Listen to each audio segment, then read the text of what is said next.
Bonjour, je suis très heureux de vous présenter cette nouvelle version de BeetleDo.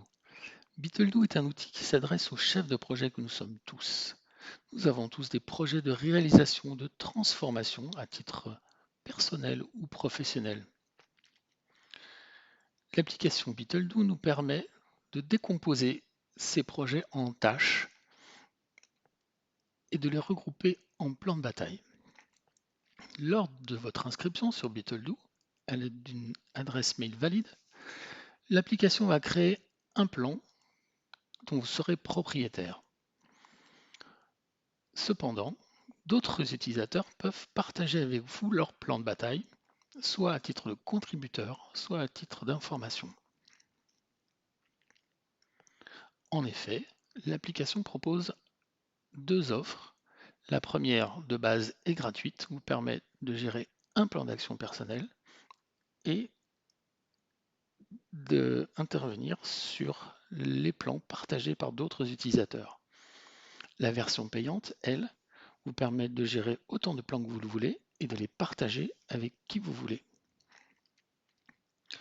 Lors du passage à l'offre payante, un crédit vous est offert équivalent à l'usage d'un mois.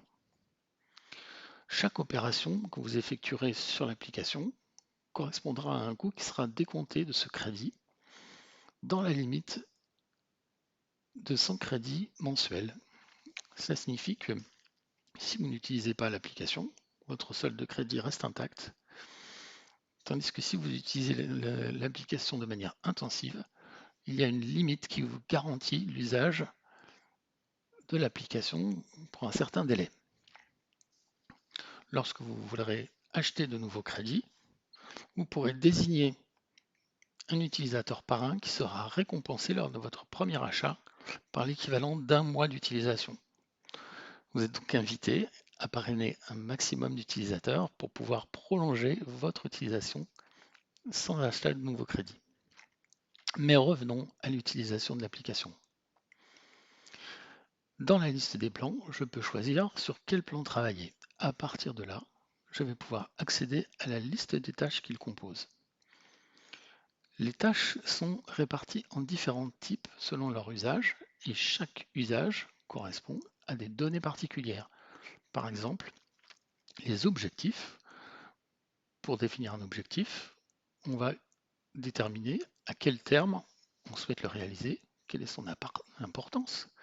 Est-ce qu'on met le focus sur cet objectif pour travailler lors de cette connexion?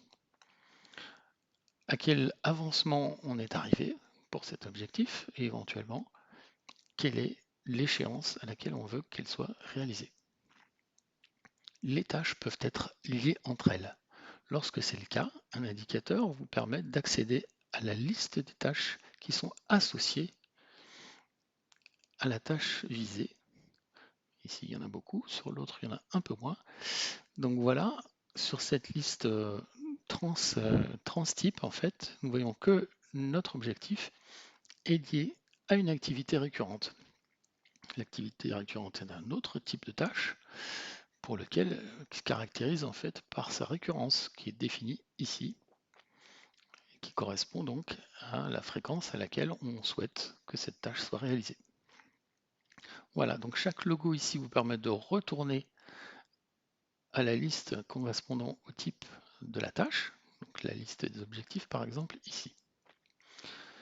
L'application vous propose également un tableau de bord qui va vous permettre de mettre en évidence les tâches qui doivent être réalisées à court terme. Elle se décompose potentiellement de 4 blocs. Le premier, c'est les objectifs sur lesquels on a mis le focus. Le deuxième, c'est les tâches qui sont en retard par rapport à la date d'échéance. Le troisième bloc éventuel, c'est les tâches qui sont à faire pour aujourd'hui. Et le quatrième bloc, celles qui sont à faire cette semaine. Une autre fonctionnalité très intéressante est la gestion des modèles. Pour cela, il nous faut sélectionner notre propre plan.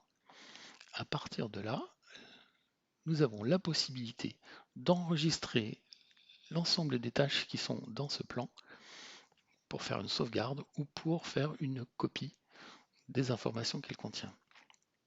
De même, nous avons la possibilité de charger dans le plan courant un ensemble de tâches, soit que nous aurons sauvegardé, soit qui nous sera proposé en standard pour un usage particulier.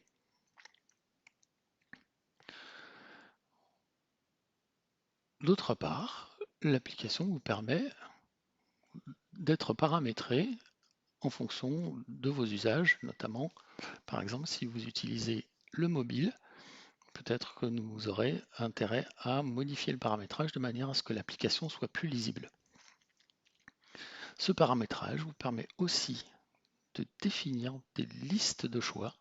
C'est une information supplémentaire que l'on peut associer à chaque plan et qui vous permet, par exemple, de rendre le plan compatible avec un usage particulier. Par exemple, ici, on définit une liste de responsables des différentes tâches.